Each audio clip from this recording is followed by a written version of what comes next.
नमस्कार दोस्तों, तुलिका दर्शन चैनल पे मैं रमाशंकर डिमरी आपका स्वागत करता हूं।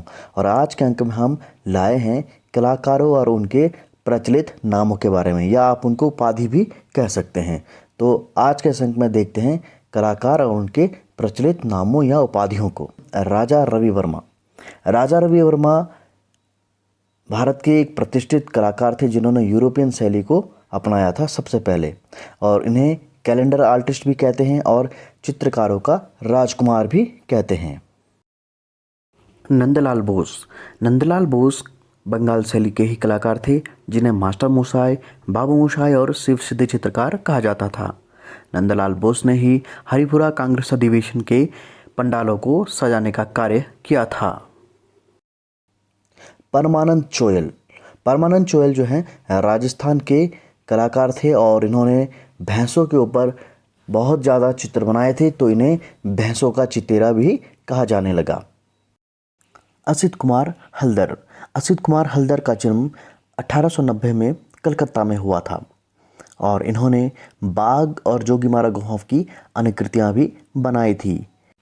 हल्दर जी ने लखनऊ कला महाविद्यालय और जयपुर कला महाविद्यालय में अध्यापन कार्य भी किया है। इन्हें कवि कलाकार के रूप में जाना जाता है। राम गोपाल विजयवर्गीय। राम गोपाल विजयवर्गीय भी राजस्थान से ही आते हैं और इन्हें कला रत्न, कलाविद के नाम से जाना जाता है। ये चित्रकार के साथ साथ इतिहासकार और कला समीक्षक भी रहे हैं। सतीश गुजराल। सतीश गुजराल एक मूक बधिर चित्रकार थे और इन्हें मनस्थिति का कलाकार कहा जाता है। सतीश गुजराल पूर्व प्रधानमंत्री इंद्र कुमार गुजराल के भाई थे और इन्होंने सबसे ज़्यादा जो गवर्नमेंट कमीशन का जो कार्य है वो किया है। भावेश सान्याल। भावेश सान्याल जी का जन्म 22 अप्रैल सन 1902 में डिब्रूगढ़ आसाम में हुआ था। इन्हें कला सम्राट के नाम से जाना जाता है। इन्हें दिल्ली स्थित शिल्पी चक्र का चेयरमैन भी चुना गया था। सान्याल ने नारी आकृति का निराशा और व्यथा के संदर्भ में ही अधिक चित्रांकन किया है। उनका माध्यम तैल और जल रंग था। देवकीनंदन शर्मा।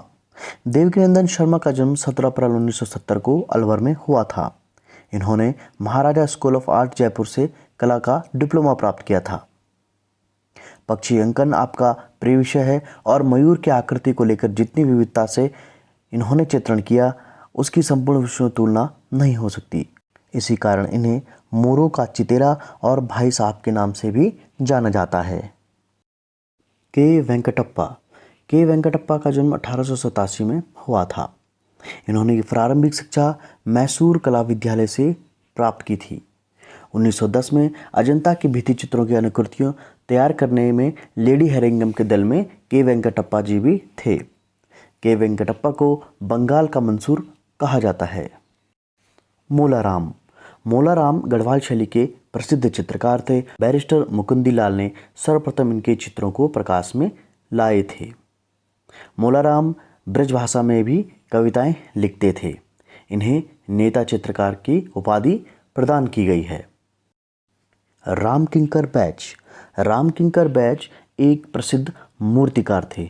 मूर्तिकला के साथ साथ ये चित्रकला में भी पारंगत थे। रामकिंकर बैच को प्यार से किंकर दा के नाम से जाना जाता है। इनके संथाल परिवार जो मूर्ति शिल्प है उसे अद्वितीय माना जाता है। Nicholas Roerich. निकोलस रोरिक का जन्म 1874 में सेंट पीटर्सबर्ग में हुआ था। 1920 में रोरिक ने मध्य एशिया तथा भारत के लिए 2 पुरातात्विक अभियानों का कार्यक्रम बनाया। इसमें वे पामीर, मंगोलिया, तिब्बत और हिमालय के विभिन्न क्षेत्रों के सांस्कृतिक इतिहास की खोज में निकली और 1928 में स्थायी रूप से कुल्लू नगर में बस गए। इन्होंने हिमालय के ऊपर काफ़ी ज़्यादा चित्र बनाए थे। इसी कारण इन्हें मास्टर ऑफ द माउंट का खिताब प्रदान किया गया। के हेब्बार। कृष्ण हेब्बार का जन्म दक्षिणी कन्नड़ के छोटे से गांव केंटेगिरी में 15 जून 1912 को हुआ था। कला की शिक्षा प्राप्त करने के लिए उन्होंने बम्बई के sir J school of art में प्रवेश लिया था। हेब्बार का आरंभिक रेखांकन लयात्मक, पूर्ण और रोमांटिक भावना उत्पन्न करने वाला है।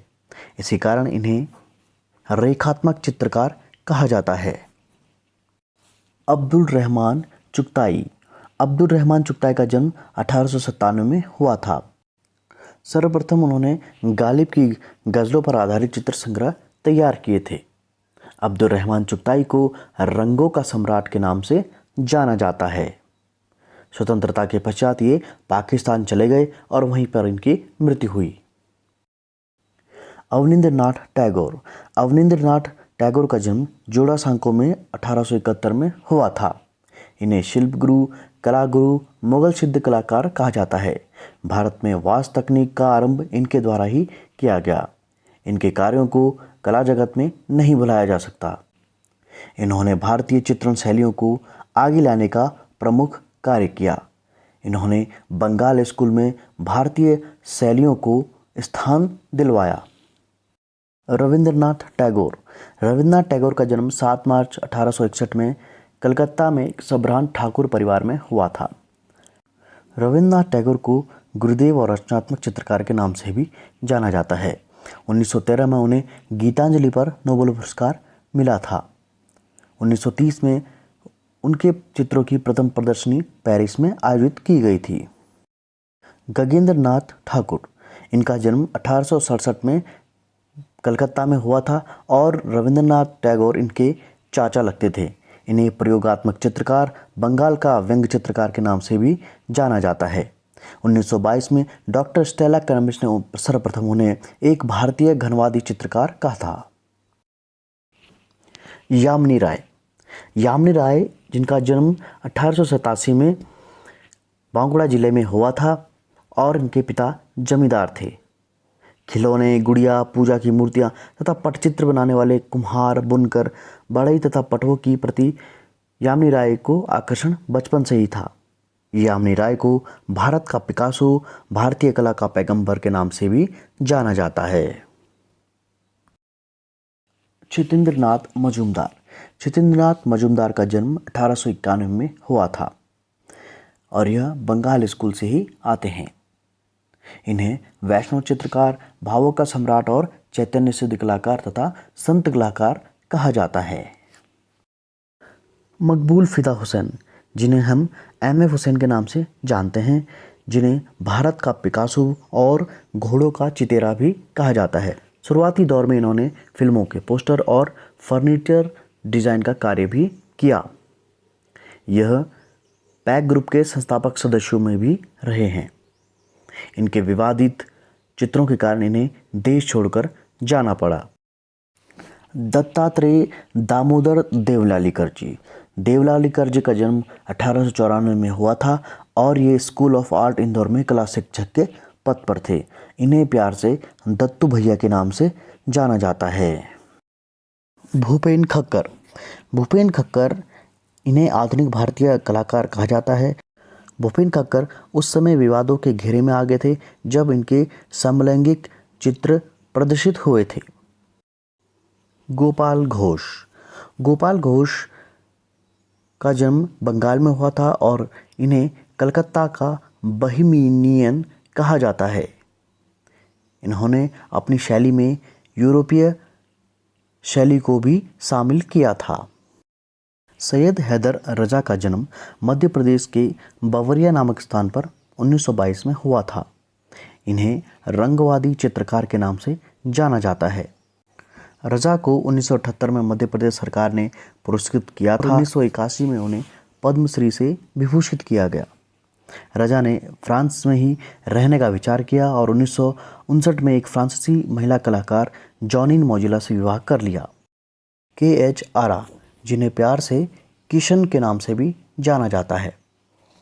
1947 में एक चित्र को लेकर आरा बम्बई आर्ट सोसाइटी गई तो उनका चित्र अस्वीकृत कर दिया गया। वे तुरंत सूजा के यहाँ पहुँचे। वहाँ रजा भी थे। सबने मिलकर प्रोग्रेसिव आर्टिस्ट ग्रुप की स्थापना की। इस कारण इन्हें पैक ग्रुप के संस्थापक सदस्य के रूप में भी जाना जाता है। 1944 में उन्हें जलरंग चित्र मराठा बैटल पर गवर्नर का पुरस्कार भी प्राप्त हुआ है। पिछले अंक में हमने आपसे प्रश्न पूछा था पिक्टोग्राफ क्या है, और इस प्रश्न के जवाब हमारे पास बहुत आए और खुशी की बात यह है कि सभी जवाब बिल्कुल सही जवाब हैं। पिक्टोग्राफ चित्रात्मक लिपि को कहा जाता है जो सिंधु घाटी और सुमेरियन सभ्यता में भी प्राप्त होती है। पिक्टोग्राफ का उल्लेख हमें मिस्र की कला में भी मिलता है।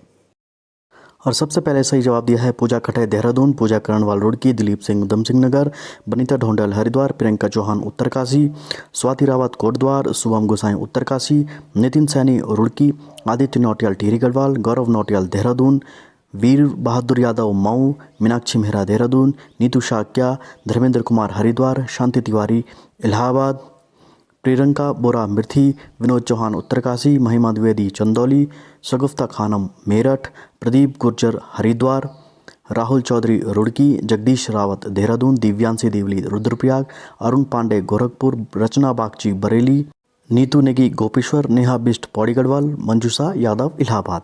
आप सभी को हार्दिक शुभकामनाएं, आपने बिल्कुल सही जवाब दिए। आज के अंक का प्रश्न है, मणिकुट्टम का विकास किस शैली के अंतर्गत हुआ था? सवाल एक बार फिर से सुन लीजिए, मणिकुट्टम का विकास किस शैली के अंतर्गत हुआ था? आशा करता हूँ आप सभी इसका सही जवाब देने का प्रयास करेंगे। तो आज के अंक में इतना ही, मिलते हैं अगले अंक में कुछ नई जानकारियों के साथ। और अगर आपने हमारा चैनल सब्सक्राइब नहीं किया है तो प्लीज़ इसे सब्सक्राइब कीजिए और बेल आइकन को ज़रूर ऑन रखिएगा ताकि आपको आने वाली वीडियो की नोटिफिकेशन टाइम पर मिल सके।